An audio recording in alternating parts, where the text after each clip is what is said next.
Hi, this is Shamel, and I'm here with Scrapbook Remix, and today I have a little something different for you in this discussion about layers. Now, I have added quite a bit of material to this class, specifically dealing with layers. So there's a regular prompt, there's a how-to video, there is a spot your style, which you've already had, and then this video, which goes along with an extended play prompt. So see, there's a great deal all about layers with this video. And the reason for that is because if we're talking about mixing pattern paper, then layers come into that really naturally, because if you're going to have all those layers, then the trick gets to be, how do you add more and more layers and mix the patterns easily? So today I wanted to show you the steps to creating a layout that was an existing layout for me, but I haven't shown the steps anywhere. So this video is new, although you may have seen the layout before. And I'm just assembling a background here, and you can see from the papers on my desk that there are 3 colors in the color scheme. There's yellow, there's gray, and there's turquoise. That was my plan from the start. So I'd actually started, these papers came from a kit, but I'd already created a few layouts from the kit, so this was kind of a mix of things that were left over. So I've started by figuring out where things are going to go on the page, and I knew that I was going to go to that bottom right corner, and that's where the bulk of everything is going to be. So pretty much everything on the page is going to be in the bottom half, and it's going to be weighted over toward the right. So that was my first decision, and then I started adding layers of paper. So in this case, my mix came really easily because I chose one color for the background and then the contrasting color for the layers of paper. So the background is yellow, and in those 3 layers of paper that I've added, there's no yellow. And here with the photograph, you can see why. Because the yellow repeats in the photograph to the background. So I've purposely chosen papers in the mix that will be the contrast between those two. So I have something that's a bit more neutral, and that lets the yellow in the photo really stand out. Now, the step with the ink in the middle. I know that splattering ink on the page is something that's not to everybody's style, but you know what? Everything in scrapbooking is just like that. Some people will never want to have layers, and you may never want to have this many layers on a page, and that's absolutely fine. So that's why I include all the spot your style worksheets, because I really, really don't want you to look at my pages and think the only way to scrapbook is to do it just like I'm showing you. That's so not the case, and the reason I love scrapbooking as a craft is because there isn't a pattern to follow. It's not like you go to the fabric store and you buy a dress pattern and then you buy the fabric and you follow the steps. It's not like a counted cross stitch where you're putting the same exact color of thread in the same square as everybody else who followed that pattern. Instead, there's absolutely anything you want to do, and it's all a personal choice. But the reason that ink splatters work for me is that they're another layer that adds that depth, but doesn't add bulk to the page, doesn't add a lot more heavy element. So the 3 boxes of pattern paper that I started with are larger. It's quite difficult to make anything delicate when you're looking at large boxes of paper, but little splatters of ink add something that's delicate, and that balances things. So it could make a page more feminine, especially in a feminine color, but that doesn't necessarily have to be why it works. It can also be a case of just something smaller gives more energy and movement across the page, where boxes tend to be a bit more static. They don't have a lot of movement. You can use angles, and the middle layer of that paper, if you look at the one that's not the grid and not the solid gray, but kind of a paisley, and it's mostly covered up now, it's on a really slight angle at the bottom, and that's to encourage that idea of movement. Now, movement with layers and in scrapbooking, movement is important to help your eye flow across the page so that you don't just look at the page, your eye doesn't just go to one thing and not notice all the other elements. If you have things that move across the page, it helps your eye move. That way your eye will take in all the details along that path.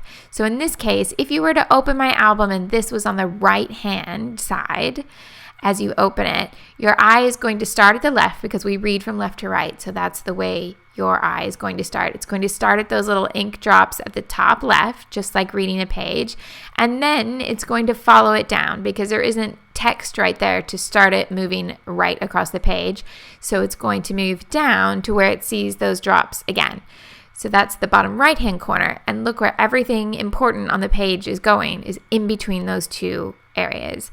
So that way you can guide someone's eye through the design. And it's how people in advertising will get you to look at what's important. That flowy ribbon on the Coca-Cola logo is exactly that idea. The fact that they want to keep your eye moving across the logo so that you take the whole thing in.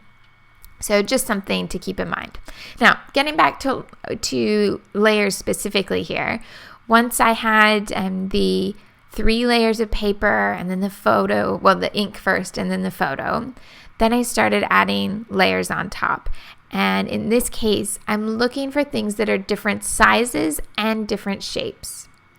Now, you'll see here that I start tucking different elements underneath, and I think that's an important element for how I scrapbook, because sometimes I look at something and think, oh no, I really wish I had another layer underneath all of this. So the adhesive I use comes up off the page without destroying it, and I don't have any trouble with it sticking long term, but while I'm working, it means I can move things around. That's important to me, and if I use something that was absolutely permanently stuck from the first time that I added it to the page, I would have trouble with the type of scrapbooking that I do. However, if you have an adhesive that doesn't allow you to move things around, it's not the end of the world, because you can look at the options and just add your adhesive a little later down the line. So you would be doing more of getting everything placed on the page but not stuck in place, and then go back and stick things down. It's just a different sort of mentality, and I work best if I stick things as I go. But if you look at the variety of shapes and sizes here, there's one thing that you'll find on most of my layers, and that's some sort of horizontal element to start grounding things. So in this case, there's that dark gray stripe underneath the photo, but then layered over that are the 2 strips of washi tape in the contrasting color. So I've introduced that third color on a horizontal. And that doesn't have to be tape, and it doesn't have to overlap on top of the photo. Again, it's something that you should choose your own style. And if you don't want to have things touch the top of your photo, put those layers underneath or move them out to the side. Either will work, and it's just a case of knowing what you like and what you don't like. And then I have some shapes that repeat. So I have some tall rectangles, so the remember box, and also the tag with the stripes for the journaling.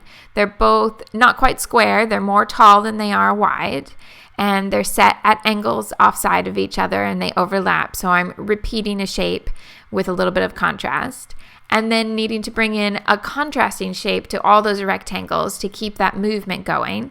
So I've added things that are circular, like buttons and the little flower, and another little layered embellishment that's a round shape. The tag also has a round shape at the top, and I think that's something that sometimes we forget about tags. They do seem rather boxy, but they do have the circle at the top, and if you don't cover that up, you can use that as another circular element. So if you look at where all those little circles are, they make a triangle around that space of the page, and so that helps all of that kind of come together. They're kind of in an A shape with a little horizontal piece in the middle. And just being able to link all those things together will help them act as a cohesive element, even though they're all separate items. They're not even from the same pack of embellishments or anything like that. And the reason there's a darker layer behind the title is yellow and it's on yellow paper. I want you to be able to see the title. So the reason I went in and added another layer underneath was to have some darker paper that would give some contrast to the title. If you do that at the beginning of a title, usually you can go ahead and run the rest of it over that same color and it will still be legible, but it may fade in if there's nothing to give it some contrast. If that's not enough and the paper was perhaps too yellow, if there wasn't the white in the background, then I would add a larger strip of the dark gray layer, and that would just give more contrast to the whole title. Then another little trick with layers is to use things that you can see through. So vellum envelopes are a great thing to use if you want to increase the layering. Not only does it give you more journaling space, but it also allows you to see different things on the page in a really compact space. So you can see the pattern paper behind. You can add more than one journaling card and have them in different colors or different patterns. You can add something on top because you can put embellishment, you can put twine around it, you can put ribbon around it, you can put more things on top of it. You can run your title over the top of a vellum envelope, but still be able to see what's inside. So if you're wanting to use more layering in your pages, maybe pick up a few vellum envelopes, or if you have them, pull them out and get using them and give them a try. And they work really well with a layered style. And depending on what you put behind them, vellum doesn't have to be feminine. It is something that we tend to see a lot with wedding stationery. And I think that we tend to then kind of pigeonhole it as a slightly feminine thing. But there are lots of scrapbookers out there who are scrapbooking plenty of boy photos with vellum envelopes. And it really doesn't have to be delicate. You can put bright papers with it, and it will just tone them down a little bit so that they don't compete with your photos so much. Okay, one last little bit here. When I'm adding more layers, I add ink to all my edges on all of my pages, but when I'm layering, it's especially important because it helps all those different pieces have something in common. Inking at the edge of a paper does kind of two things. It gives it that commonality with everything else that's on your page. So if your layers, if all the papers you've mixed from different collections and different designers, all those different things are in different colors and patterns, having the same color of ink around the edges of all of them is a really quick and easy way to give them some cohesiveness and make it feel like they all go together. The other thing is that when you're layering, that darker ink at the edge helps your eye see the edge of all the different pieces and realize that the pieces are layered. So, and I know that inking is something that you either you love and embrace it, and then you do it on everything, and the page doesn't look complete until you've inked things. So do keep that in mind, and certainly you can layer without having to add ink on everything. But if it is something that you've just been wondering, why is it that people do that? That's the reason. It really can help make your layers obvious and also make all the papers in a mix that maybe wouldn't obviously go together. It will give them that little bit of continuity so that they all go together. Another thing that works with layers is to add a little bit of dimension. So you'll see me often use pop dots just at the top of an element, but flat adhesive at the bottom. And that just makes things a little bit more like they were in a stack on your desk. And that's what I tend to think of when I'm layering papers on a page.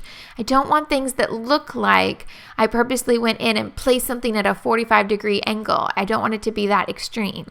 I want it to be like I've taken all the papers on my desk and I've tried to pile them up, but they're just ever so slightly not straight. So my angles are really, really small, and then to have that little bit of dimension makes it look like there are different elements in the pile, and not everything is nice and neat and orderly. However, your scrapbooking style might be exactly nice and neat and orderly. And if that's the case, then try the same ideas but just straighten everything up and place your layers over to the side rather than angled here and there, rather than skew-if on the angle. You can still do the same sort of effect. It will have a different look. Okay, your turn to give this a try, and I hope some of this was useful. I'll see you very soon.